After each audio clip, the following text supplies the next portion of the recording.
আসসালামু আলাইকুম। আজকে আপনাদের সাথে হাঁসের মাংস ভুনার রেসিপি শেয়ার করব।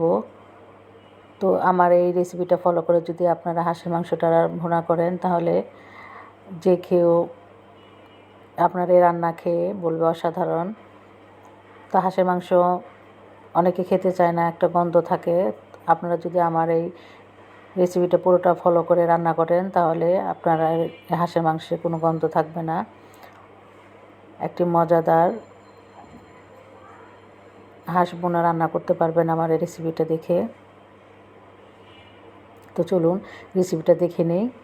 এখানে আমি একটি হাঁস ভালো করে পরিষ্কার করে ধুয়ে পানি ঝরিয়ে নিয়েছি।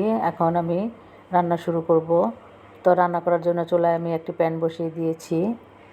প্যান গরম করে এখানে আমি 1 কাপের মতো সয়াবিন তেল দিব। তেল গরম হয়ে গেলে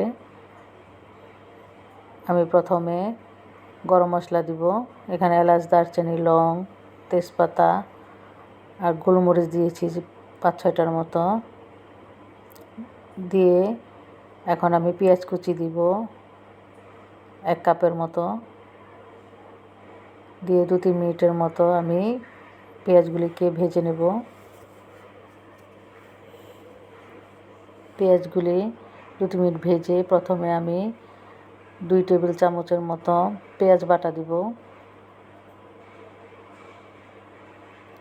1 টেবিল চামচ আদা বাটা, 1 টেবিল চামচ রসুন বাটা দিয়ে মাঝারি আঁচে 2-3 মিনিট আমি আদা রসুনটাকে কষিয়ে নেব এর কাঁচা ভাব চলে যাওয়া পর্যন্ত। তারপর গুঁড়া মশলা দিয়ে দিব। এখানে হলুদ গুঁড়া, মরিচ গুঁড়া, ধনিয়ার গুঁড়া, জিরার গুঁড়া আর 1 চামচের মতো লবণ দিব। দিয়ে 1 মিনিটের মতো আমি তেলে মশলাগুলিকে ভেজে নেব। ভেজে অল্প একটু পানি দিব।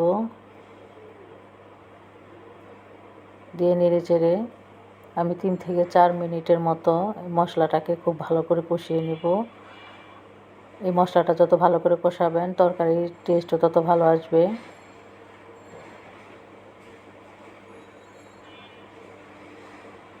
তো আমার চ্যানেলটা যারা নতুন দেখছেন, নতুন দর্শক, প্লিজ আমার চ্যানেলটাকে আপনারা সাবস্ক্রাইব করে দিবেন আর আমার ভিডিওতে একটা লাইক দিবেন।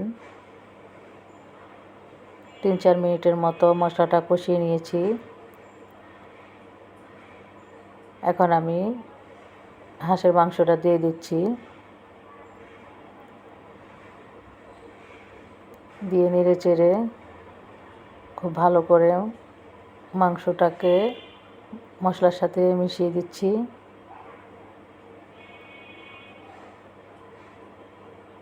আমার ভিডিওটা ভালো লাগলে আমার ভিডিওটাতে একটা লাইক দিবেন, কমেন্টস করবেন, পারলে আপনারা আমার ভিডিওটা আপনার বন্ধুদের সাথে শেয়ার করবেন।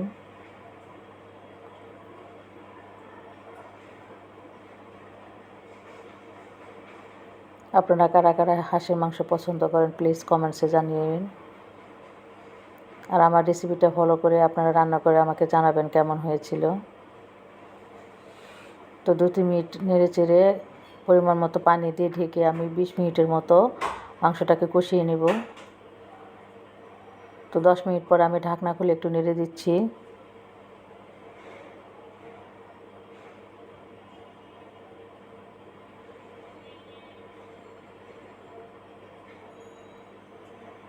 নেড়ে ঢেকে আরও 10 মিনিটের মতো মাঝারি আঁচে আমি কষিয়ে নেব।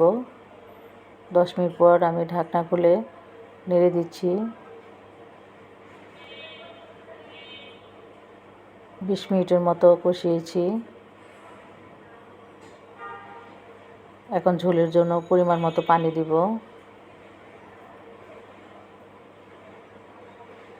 মাংসটাকে সিদ্ধ করার জন্য পানি দিয়ে দিলাম পরিমাণ মতো।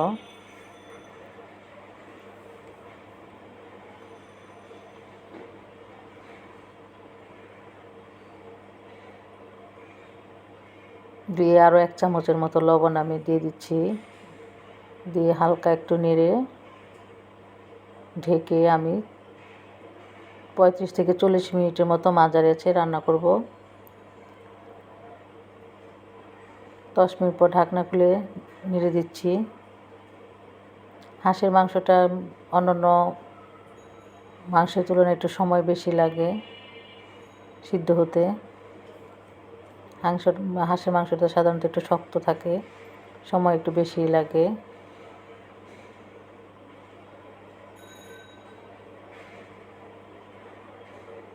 ঢেকে দিচ্ছি।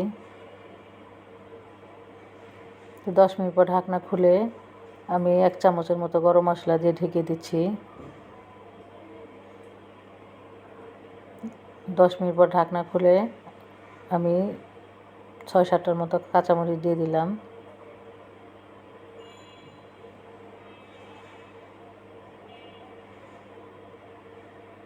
দিয়ে নেড়ে চেড়ে ঢেকে আরও 10 মিনিট আমি লো আঁচে রান্না করব।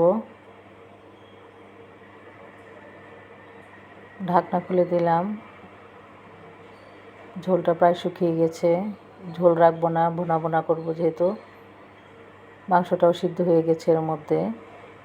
তখন খোলা অবস্থায় আমি আরও 10 মিনিট একেবারে লো আঁচে চুলার ওপর রেখে আমি নামিয়ে নেব।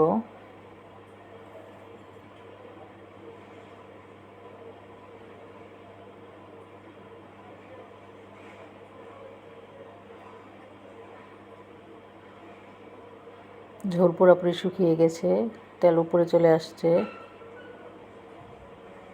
এখন আমি একটি সার্ভিং বলে আপনাদের পরিবেশন করে দেখাচ্ছি। তো তৈরি হয়ে গেল হাঁসের মাংসর ভুনা। আশা করি আমার ভিডিওটি আপনাদের ভালো লেগেছে। এই হাঁসের ভুনাটা আপনারা সবাই ভালো থাকেন, সুস্থ থাকেন। খিচুড়ির সাথে খেতে পারবেন, রুটি পরোটার সাথেও খেতে পারবেন।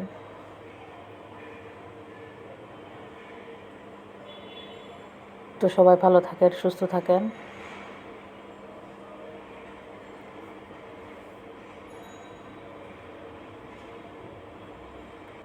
আল্লাহ হাফেজ।